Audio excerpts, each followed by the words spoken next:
Prediksi menjadi momen puncak arus mudik Lebaran 2025. Sejumlah wilayah yang merupakan jalur para pemudik kembali ke kampung halaman mulai mengalami peningkatan volume kendaraan.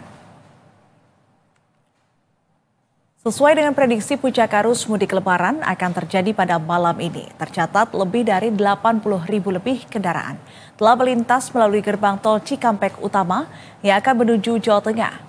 Tingginya volume kendaraan ini terjadi di tengah penerapan skema rekayasa lalu lintas satu arah atau one way nasional yang sudah diberlakukan sejak pukul 9 pagi tadi.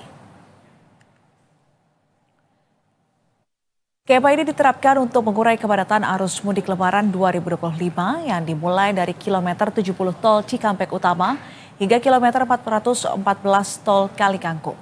Penerapan sistem one way nasional akan dilakukan dengan menyesuaikan kondisi lalu lintas. 22 gardu pembayaran telah dibuka guna mempercepat proses transaksi dan mengurangi antrian kendaraan.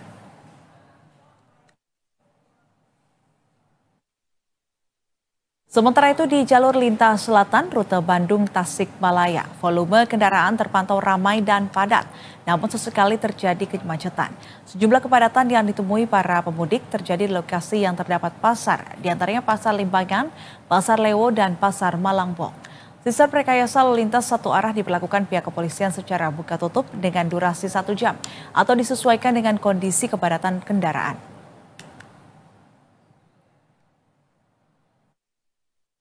Dan tak kalah ramai, jumlah kendaraan yang melintas di jalur Pantura malam ini juga terus bertambah.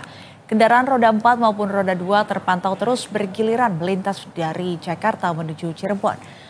Nampak sejumlah pemudik memanfaatkan sejumlah SPBU maupun tempat yang bisa dijadikan lokasi untuk beristirahat. Sejumlah titik kepadatan pemudik juga terpantau ramai di jalur Pantura. Hal ini disebabkan karena adanya sejumlah pasar tumpah.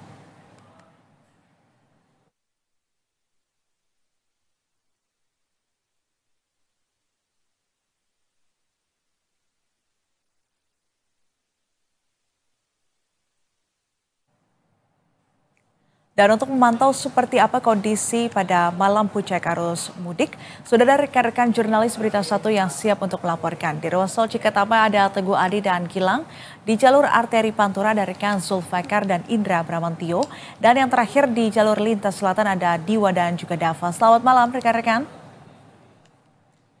Oke, kita akan ke ruas tol Cikatama terlebih dahulu. Teguh, bagaimana kondisi puncak arus mudik di lokasi Anda melaporkan? Apakah sudah terjadi antrean kendaraan pada malam hari ini?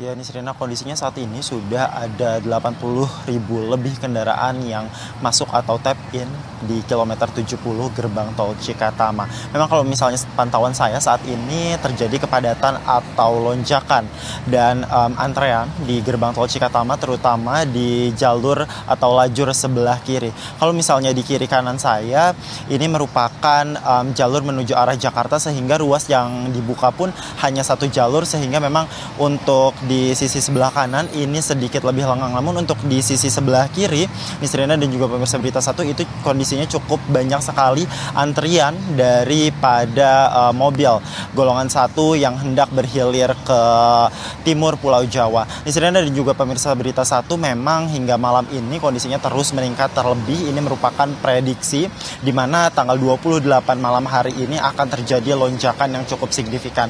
Karena memang kalau misalnya dibandingkan dengan hari kemarin di mana pada pukul sekitar pukul 10.00 atau 22.00 waktu Indonesia Barat, ini memang kondisinya tidak seramai sekarang di mana ini sudah 80.000 kendaraan di sini yang memasuki gerbang tol Cikatama. Dan memang selain sistem satu arah yang diberlakukan ini nih Serena, di sebelum ruas kilometer 70 ini juga diberlakukan rekayasa lalu lintas di mana ketika turun melalui tol MBZ itu di kira-kira kilometer 47 hingga kilometer 70 itu diberlakukan rekayasa lalu lintas berupa kontraflow.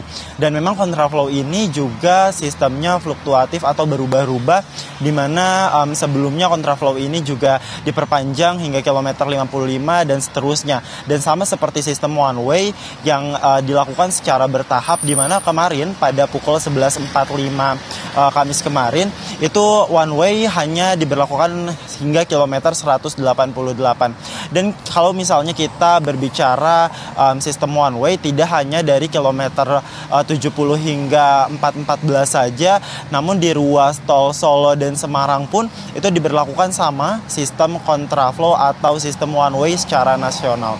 Nisrina dan juga pemirsa Berita Satu, memang kalau misalnya kita mendengarkan berita-berita sebelumnya yang ditayangkan oleh Berita Satu, bahwa kemarin Deddy Mulyadi, Gubernur Jawa Barat, juga sempat menyampaikan akan ada modifikasi cuaca guna memperlancar arus mudik Lebaran 2025 ini. Dan memang kalau misalnya saya pantau sejak pagi tadi ini dilakukan atau terjadi hujan dengan intensitas yang cukup tinggi sekitar 2 atau 3 kali. Namun ini tidak terlalu menghambat perjalanan para pemudik. Dan juga Nisrina, sebagai informasi juga bahwa disediakan juga beberapa rest area, mungkin pemirsa Berita Satu yang hendak berhilir untuk mengecek di beberapa aplikasi yang menyediakan informasi seputar rest area terdekat, sehingga dapat untuk bersinggah jika dirasa terlalu sudah tidak fit atau terlalu kelelahan, sehingga dapat memanfaatkan fasilitas-fasilitas yang ada di rest area. Karena kalau misalnya pantauan saya di beberapa rest area itu menyediakan cek kesehatan gratis, kemudian juga ada toilet atau tempat fasilitas istirahat, bahkan tempat tidur atau hotel sementara pun ada di beberapa rest area atau di tempat-tempat peristirahatan lainnya, Nisrina. Baik, dari ruas tol Cikatama